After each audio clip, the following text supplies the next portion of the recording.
फाटीगला ऋषभ पंत का पाद मझी पड़िया टड़ी पड़े ऋषभ पंत। मुस्किल परिस्थिति रे वर्तमान भारत चतुर्थ टेस्ट मैच प्रथम इनिंग्स रे भारत प्रथम बैटिंग करछि। इंग्लैंड टॉस जीति आमंत्रण करिला भारत को बैटिंग करिया पई। चतुर्थ टेस्ट मैच ऋषभ पंत निजर 1000 रन भी संपूर्ण करथिले इंग्लैंड माटी। तापर गोटे विरल दृश्य देखा मिला। गोटे रिभरशिप मारिबा चक्कर में फसीगले ऋषभ पंत, जहाँ तांको महंगा पड़ा। बॉल तांको पादरे बाजिगला। बॉल बाजी पादर उपर भागरे एणिकी फाटीगला तांकर पाद। चलिया सक्षम हो पारे ना ऋषभ पंत। 37 रन कर सारी मात्र 48 बॉल। भारत स्कोर भी 212 रन पहुंच सारी। दुईटा मजबूत बैट्समैन क्रिज्रे थे, साई सुदर्शन और ऋषभ पंत। दर्शक बंधु मैंने ऋषभ पंत दर्जरे उबुटुबु हो पड़ुले।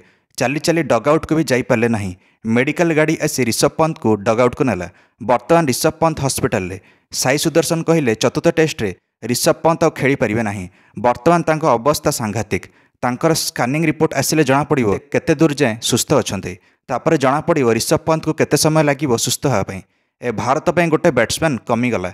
चतुर्थ टेस्ट पई भारतर अडुआ आउरी बढ़ी जाइछि। एबे सेट बैट्समैन सब आउट भी हो सारछंती। एइटा सबुठु अडुआर परिस्थिति भारत पई। ओपेनर केएल राहुल 46 रन करी आउट होइछंती। यशस्वी जायसवाल 58 रन करी आउट होइछंती। कैप्टेन सुमन गिल बेसी किछि करि पारले नाही प्रथम इनिंग्स रे।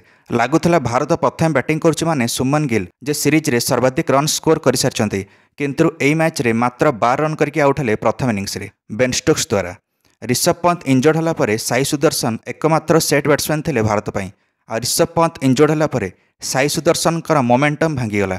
से 61 रन करी आउट हो गले। 151 बॉल खेलते Sai Sudarshan. Ben Stokes over रे एणे कैच आउट हेले साई सुदर्शन। बर्तमान भारत 264 रन करके 4टा विकेट हरई सारी। प्रथम दिन खेल शेष पर क्रिज रे रविंद्र जडेजा और शार्दुल ठाकुर अच्छा। दुई जन 19-19 रन करी क्रिज रे अच्छा। चलित मैच रे भारत बड़ अदल बदल करछि निजर प्लेइंग 11 रे। नीतीश कुमार रेड्डी, करुण नायर और आकाशदीप बाहर बसचंती। जगह साई सुदर्शन, शार्दुल ठाकुर, अंशुल खम्बोज एणी खेलुचंती। अंशुल खम्बोज निजर टेस्ट डेब्यू करचंती। चतुर्थ टेस्ट मैच रे निहाती जितेको पड़ो भारत को, कारण आगु ही भारत 2-1 रे पछुआ अछि ए 5 विशिष्ट टेस्ट मैच सीरीज रे। एबे तो पंत जगह ध्रुव जुरेल विकेट कीपिंग करेंगे, किंतु बैटिंग करि परिबे नाही ध्रुव जुरेल। आईसीसी रो नुआ नियम अनुसार भारत में गोटे बैट्समैन कमीगला यही मैच रे। भारत यही मैदान ओल्ड ट्राफोर्ड रे केबे भी जीति पारि नाही आज पर्यंत इतिहास रे। कौन लगुच भारत ऋषभ पंत बिना जीति पारिबो कि ए टेस्ट मैच आ 2-2 रे सीरीज बराबरी करि पारिबो कि? निश्चय मंतव्य कमेंट दे वीडियो को लाइक और चैनल को सब्सक्राइब करदेवे। समस्त क्रिकेट अपडेट्स में धन्यवाद।